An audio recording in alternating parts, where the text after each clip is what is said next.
बिस्मिल्लाहिर्रहमानिर्रहीम। अस्सलाम वालेकुम। उम्मीद करती हूँ आप लोग ठीक होंगे। आज मैं आप लोगों के साथ शेयर कर रही हूँ खीर। झटपट बनाऊँगी, इंशाअल्लाह आपको पसंद आएगी और बहुत मज़ेदार बनेगी। चंद चीज़ों के साथ हमारी ये खीर तैयार हो जाएगी। चलें जी, फिर हम अपनी खीर को तैयार करते हैं। इसके लिए हम लेंगे चावल। चावल आप टोटा भी ले सकती हैं और साबुत भी ले सकती हैं। चावल मैंने लिए हैं 1 पाव से थोड़े से कम, और मैंने इनको धो के अच्छी तरह से वॉश करके भिगो दिए थे। दूध मैंने लिया है 2 लीटर। दूध को मैंने बॉईल कर लिया है। बॉईल करने के बाद अब ये चावल जो मेरे भीगे हुए थे, इन चावलों को मैं दूध में ऐड कर दूंगी। ऐड करने के बाद हम इसको रख देंगे चूल्हे के ऊपर। तकरीबन हम इसको आधे घंटे पकाएंगे। दरमियानी आंच रखेंगे ताकि दूध हमारा या चावल जो है वो नीचे लगे नहीं। चमचा हम इसके अंदर बराबर चलाते रहेंगे थोड़ी थोड़ी वफ़े से, ताकि चावल जो है वो नीचे बैठे नहीं। चावल अच्छी तरह से जब दूध में बॉयल हो जाएंगे तो फिर हम आगे का प्रोसीजर करेंगे।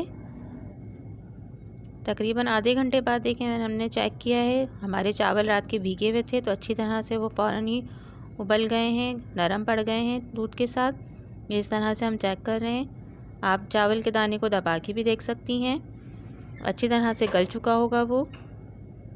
इसमें अब हम जो ऐड करेंगे वो है चीनी। चीनी जो है वो आप लोग अपने हिसाब से भी रख सकती हैं।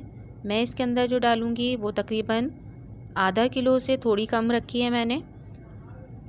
जो तेज़ खाते हैं चीनी वो पूरी आधा किलो भी डाल सकते हैं, और जो कम लेते हैं शुगर तो वो कम कर सकते हैं। ये आपके ऊपर डिपेंड करता है। चीनी ऐड करने के बाद हम इसको तकरीबन 10 मिनट के लिए और पकाएंगे, क्योंकि चीनी अपना पानी छोड़ती है, ताकि वो पानी भी खुश्क हो जाए।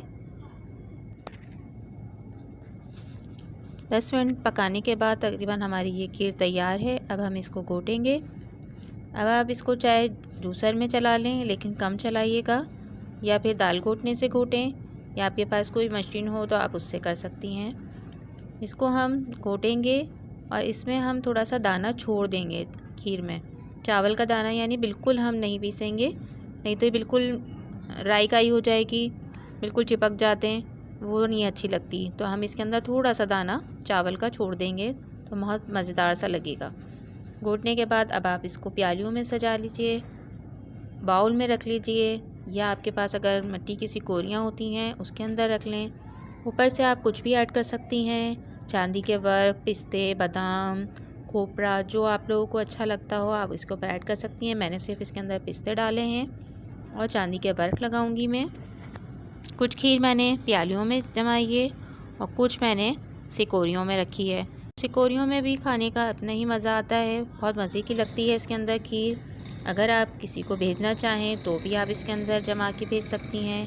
कोई इवेंट हो तो आप इसके अंदर रख सकती हैं। लेकिन चांदी के वर्क लगा के भी बहुत अच्छा लुक आया है इसका। इंशाल्लाह ट्राई करिएगा, मुझे ज़रूर बताइएगा। मिलूँगी नेक्स्ट रेसिपी के साथ। अल्लाह हाफिज़।